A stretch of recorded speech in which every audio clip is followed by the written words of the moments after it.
Welcome पिलाने आज आम मैंने डिस्कसन करवा 6th सेमिस्टर DSC 3 रो यूनिट 1 को। ओके, DSC 3 रो यूनिट 1 को आज आम डिस्कसन करवा। तो चलो वीडियो को स्टार्ट करवा।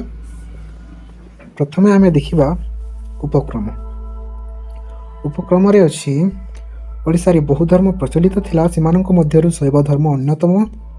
आउ कोन ओडिशा रे शासन करथवा विभिन्न राजवंश समय रे शैव धर्मर अवस्था भिन्न भिन्न थिला। सिंधु सभ्यता समय शिव पूजार प्रचलन हो आसुला। तो भारत में शैव धर्मर उद्भव किपर होता आम ताहा जानिबा। हरप्पा सभ्यतार लोक माने पशुपति को पूजा करुथिले। पशुपति नाम शिव। आउ कौन आउ मध्य सही समय रे जोगासन करी बसुथबा मूर्ति मिलिथिला। ऐतिहासिक माने एही मूर्ति को पशुपति बा शिवंकर मूर्ति बोली मत देउथिले। यापरे आदि वैदिक जुगरे शिवंक उपासना नथिला। लोक माने प्रकृति देवादेवी इंद्र एहीपरि देवादेवी को पूजा करुथिले। यापरे मात्र परवर्ती समय शिवंक परवर्ती वैदिक जुगरे शिवंक रुद्र बोली पूजा करा जायथिला। कारण ऋग्वेद रे शिवंक रुद्र भाव रे पूजा करा जायथिला। या व्यतीत 4th सेंचुरी रे मेघास्थनीस को पुस्तक इंडिका रे मध्य आम यह जानीपारू जे शैव धर्मर विकास होता बोली। यापर शैव ओडिशा रे शैव धर्मर उद्भव। ओडिशा रे शैव धर्मर उद्भव होइथिला। एही संबंध रे आम विभिन्न प्रत्नतात्विक साहित्यिक उपादान रु जानिछु। मात्र ओडिशा रे किपरि शैव धर्मर उद्भव होइथिला ताहा सठिक भाव प्रमाण मिली नाही। मेघास्थनीस को पुस्तक रु जना जाए जे ओडिशा रे शैव धर्मर प्रचलन होइथिला। तो आम प्रथम देखिबा कलिंग युद्ध समय शैव धर्म किपरि थिला। ओडिशा रे केबे शैव धर्म प्रवेश कला तार सठिक प्रमाण नहीं। मात्र प्रोफेसर डॉग सरकार्स को अनुଯାयी अशोक कलिंग युद्ध समय ओडिशा रे शैव धर्म प्रचलित थिला बोली से कहिले। यापरे प्रथम शताब्दी शैव धर्म किपरि थिला अर्थात खारवेल समय। जदि प्रथम शताब्दी अर्थात खारवेल समय राजत्व काल ओडिशार जनधर्म प्रचलन थिला, मात्र ओडिशा रे बौद्ध धर्मर मध्य शैव धर्मर मध्य प्रचलन थिला। यह संबंध रे खारवेल हाथी गुंफा प्रमाण दिए। आ मध्य मेगास्थनीस इंडिका रु मध्य आमे जानिथा। देन एही समय रे शैव धर्मर एक गोष्ठीर उर्वर उद्भव होइथिला। सही गोष्ठीर नाम हैला मर्तमयूर बा शैव सिद्धांत। एही गोष्ठीर सर्वपुरातन बा ओल्डेस्ट गुरु थिले कदम्ब गृहवासी। ओल्ड गुरु थिले कदम्ब गृहवासी। देन पंचदश शताब्दी रे शैव धर्म किपरि थिला। एही समय रे शैव धर्म प्रसार लाभ करिथिला। यह संबंध रे केउझरु प्राप्त असंपत्ति शिलालेख रु सूचना मिली थाए। एही शिलालेख अनुଯାयी नागवंशर शासक शत्रुघ्न शिवंक पई एक मंदिर निर्माण करथिले बोली कहला। परवर्ती समय रे पूर्वगंग समय रे कोन थिला। पूर्वगंग राजवंश। देन कोन पूर्वगंग समय रे वैष्णव शैव धर्म।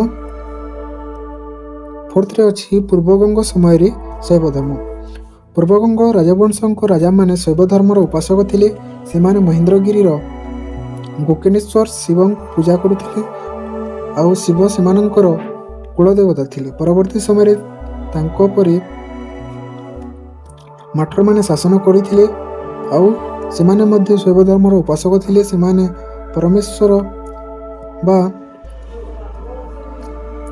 परमेश्वर उपाधि धारण करिथिले। यहाँ पर आमे जानिबा शैलभव राजवंश समय शैव धर्म किपरि थिला। शैव धर्म राजवंशर राजा माने शैव धर्मर उपासक थिले। यह संबंध रे आमे द्वितीय माधवराज गंजाम आज्ञापत्र रु जानि थाउ। एही समय रे मर्तमयूर शैव धर्मर विकास होइतिला। ओडिशा रे मर्तमयूर विकास होइतिला कारण सही समय रे एही मतवाद रो प्रचारक गुरु रुद्रशिव ओडिशा रे एही धर्म को प्रचार करिबा पई आसीथिले।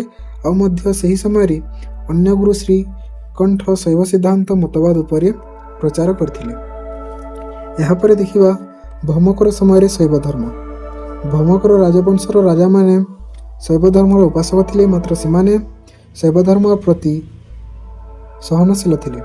ଉଦାହରଣ ସ୍ୱରୂପ ପ୍ରଥମ ଶୁଭକର ଦେବ ତାଙ୍କ ରାଣୀ ଥିଲେ ମାଧବୀ ଦେବୀ। ଯାଜପୁରରେ ତିଆରି ହୋଇଥିବା ମାଧବେଶ୍ୱର ମନ୍ଦିର ଅଭିଲେଖରୁ ଜାଣିଥାଉ। ଏହାପରେ ବକୁଳା ମହାଦେବୀକୁ ଶୈବ ମଧ୍ୟ କୁହାଯାଉଥିଲା ଏବଂ ସେ ପରମେଶ୍ୱର ଉପାଧିରେ ପରମ ମହେଶ୍ୱରୀ ଉପାଧିରେ ଭୂଷିତ ହୋଇଥିଲେ। ଏହାପରେ ଭୌମକର ସମୟରେ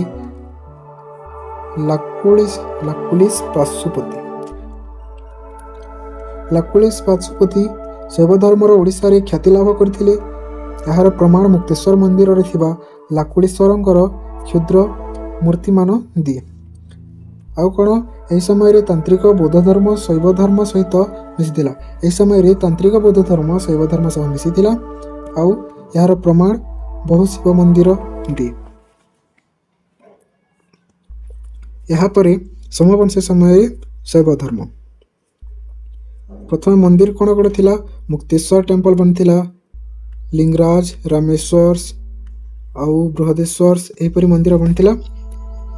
ସୋମବଂଶୀ ଦଶମ ଏକାଦଶ ଶତାବ୍ଦୀରେ ଓଡ଼ିଶାରେ ଶାସନ କରୁଥିଲେ। ସେମାନେ ଶୈବ ଧର୍ମର ଉପାସକ ଥିଲେ। ସେହି ସମୟରେ ଲାକୁଳିଶ ପଶୁପତି ଶୈବ ଧର୍ମ ଓ ମର୍ତ୍ତମୟୂର ଶୈବ ଧର୍ମର ବିକାଶ ହୋଇଥିଲା। ସୋମବଂଶୀ ରାଜାମାନେ ଶୈବ ମନ୍ଦିର ନିର୍ମାଣ କରିଥିଲେ। ଏହି ମନ୍ଦିର ପ୍ରମାଣ ଦିଏ ଶୈବ ଧର୍ମର ଉପାସକ ଥିଲେ। ସୋମବଂଶୀମାନେ ଉପାସକ ଥିଲେ। ସୋମବଂଶୀ ସମୟରେ ହରିହରବାଦ ସମନ୍ୱୟ ଘଟିଥିଲା। ସେହି ସମୟରେ ଲିଙ୍ଗରାଜ ବହୁ ପ୍ରସିଦ୍ଧ ଲାଭ କରିଥିଲା। ଏହାପରେ ଲିଙ୍ଗରାଜ ମନ୍ଦିରରେ ବିଲିପତ୍ର ଓ ତୁଳସୀ ପତ୍ର ଶୈବଙ୍କ ମୁଣ୍ଡରେ ଲାଗି ରହିଥାଏ। ଏହିସବୁ ତଥ୍ୟ ପ୍ରମାଣ ଦେଇଥାଏ। ଏହାପରେ ଗଙ୍ଗ ସମୟରେ ଶୈବ ଧର୍ମ କିପରି ଥିଲା? ଦୀର୍ଘ 400 ବର୍ଷ ଧରି ଗଙ୍ଗ ରାଜବଂଶର ରାଜାମାନେ ଓଡ଼ିଶାରେ ଶାସନ କରିଥିଲେ। ଏହି ରାଜବଂଶର ରାଜାମାନେ ବୈଷ୍ଣବ ଧର୍ମର ଉପାସକ ଥିଲେ, ମାତ୍ର ସେମାନେ ଶୈବ ଧର୍ମ ପ୍ରତି ସହନଶୀଳ ଥିଲେ। ଚୋଡ଼ଗଙ୍ଗ ଦେବ ଉଭୟ ଶୈବ ଧର୍ମ ଓ ବୈଷ୍ଣବ ଧର୍ମର ପୃଷ୍ଠପୋଷକତା କରିଥିଲେ। ସେହି ସମୟରେ ବହୁ ଶିବ ମନ୍ଦିର ନିର୍ମାଣ ହୋଇଥିଲା। ଏହାପରେ ଗଙ୍ଗମାନେ ପୂର୍ବରୁ ଶୈବ ଧର୍ମର ଉପାସକ ଥିଲେ, ମାତ୍ର ଯେତେବେଳେ ରାମାନୁଜ ପୁରୀ ଆସିଥିଲେ, ତାପରେ ରାଜାମାନେ ତାଙ୍କ ଅନୁସରଣ କରି ବୈଷ୍ଣବ ଧର୍ମରେ ଦୀକ୍ଷିତ ହୋଇଥିଲେ। ଗଙ୍ଗ ରାଜାମାନେ ଉଭୟ ପରମେଶ୍ୱର ଓ ପରମ ବୈଷ୍ଣବ ଉପାଧିରେ ଧାରଣ କରୁଥିଲେ। ଆଉ କ'ଣ, ସେହି ସମୟରେ ନିର୍ମିତ ବହୁ ମନ୍ଦିର ପ୍ରମାଣ ଦେଇଥାନ୍ତି ଯେ ଗଙ୍ଗ ରାଜବଂଶମାନେ ଶୈବ ଧର୍ମର ଉପାସକ ଥିଲେ। ମୁକ୍ତେଶ୍ୱର ମନ୍ଦିର, ରାଜରାଜେଶ୍ୱର ମନ୍ଦିର, ଭୀମେଶ୍ୱର ମନ୍ଦିର, ମେଘେଶ୍ୱର ମନ୍ଦିର ଏହିପରି ମନ୍ଦିର ପ୍ରମାଣ ଦେଇଥାଏ।